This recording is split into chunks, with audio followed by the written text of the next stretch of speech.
Some are calling it the Games of Shame. That's not unlike, well, what happened in the Berlin Olympics in '36, although you got to be careful with all these comparisons. Parliamentarians from all political parties are calling for a relocation of the 2022 Beijing Olympics as China runs a, quote, as some say, genocidal campaign against the Uyghurs and other Muslim minorities. 13 MPs added their names to the open letter, arguing that, quote, a full-fledged campaign of cultural erasure is also being waged, and that some argue that sports and politics shouldn't collide. Things change, they are arguing, in a circumstance like a potential genocide. It comes after a firm op-ed in the Globe and Mail last week by both the head of the Canadian Olympic Committee, David Shoemaker, and the head of the Paralympic Committee, arguing that a boycott of the Games is not the answer. It's just punishing the athletes and it won't work. Should the federal government re-engage in this debate? They've so far said this is all up to the Olympic committees. Is this the moment that Canada should stand up for human rights and use the Olympics to do so? Let's bring in MPs to weigh in. Parliamentary Secretary to the Minister of Canadian Heritage and the four-time Olympic medalist, Adam Van Koeverden, joins us. Michael Chong is the Conservatives' foreign affairs critic. He joins us. I think we're having some difficulty with the NDP. If we do get Heather McPherson, she'll join us. But, gents, welcome to both of you. Let me start with you, Mr. Chong, and then I'll go swing back to Mr. Van Koeverden. He and I have spoken about this before. Why do you think at this point, Mr. Chong, colleagues from the Liberal Party, the Conservatives, the Greens, the NDP, some of them are saying, let's move the Olympics from 2022 from Beijing?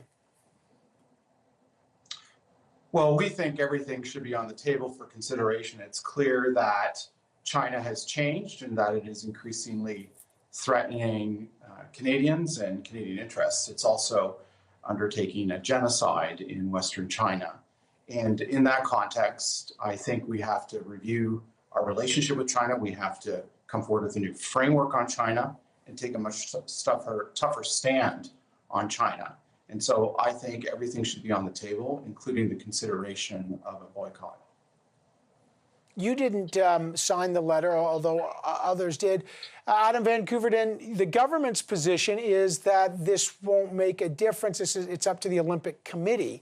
But it's very difficult to separate politics from the Olympics, and even some of your colleagues in your party support moving the Olympics. Given the situation in China, is it something your government would be prepared to revisit? Well, as you very clearly stated at the outset of this interview, Evan, it is a decision that the Canadian Olympic and Paralympic Committee will make and has made very clearly. The op-ed from David Shoemaker and Karen O'Neill last week was exactly that. This is not a government decision. This is a decision that the Canadian Paralympic and Canadian Olympic Committee have made. I would also state, as four-time Olympic athlete myself, that the point of the letter that really raised a flag for me, if I can use that analogy, was the line "refuse to participate." I think when you refuse to participate, you refuse to show up to a conversation, and it's very rare that you get your voice heard. And as your listeners and viewers know, I carried the flag at the Beijing Summer Olympics for Canada in 2008, and there were problematic issues regarding human rights and law, basic human rights in 2008 as well, and there were concerns. And I think by showing up, we showed up to the table, and we were able to, as sport often is, be a force for positive change in the world. The Olympics were obviously named to Beijing 6 years ago. But it wasn't a positive change. I mean, China's gotten worse.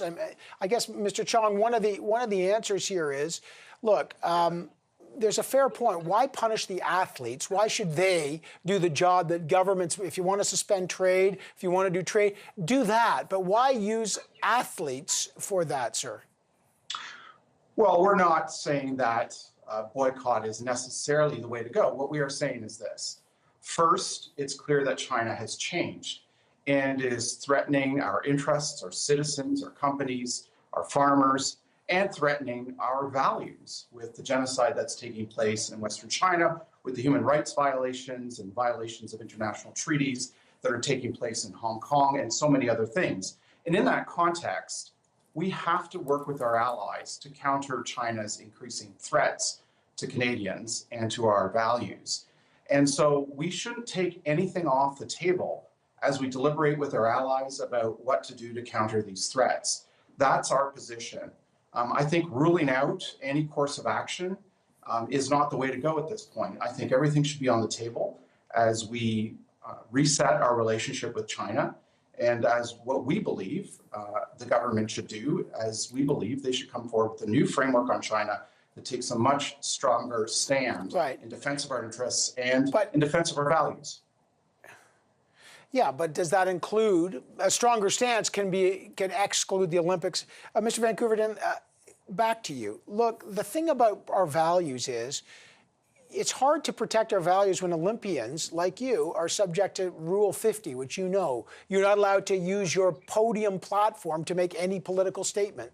So it's neutral. And many argue this is embarrassing. Athletes can't make any political statement, so they get used by the host country, in this case China, as a propaganda victory to show how great they are when what's going on in Hong Kong. The two Michaels are rotting in jail. The alleged genocide against the Uyghurs. And then the athletes just become silent pawns in that. Is that really the victory to hand to China right now? Well, I don't think that athletes are ever silent pawns. And I would agree with my colleague, Michael, from just north of where I'm sitting right now, that there are so many issues in China, including the Uyghur genocide and what's going on in Hong Kong, that we do not need to have a hard look at this. But I would agree with you that athletes aren't political or diplomatic currency. And you're right.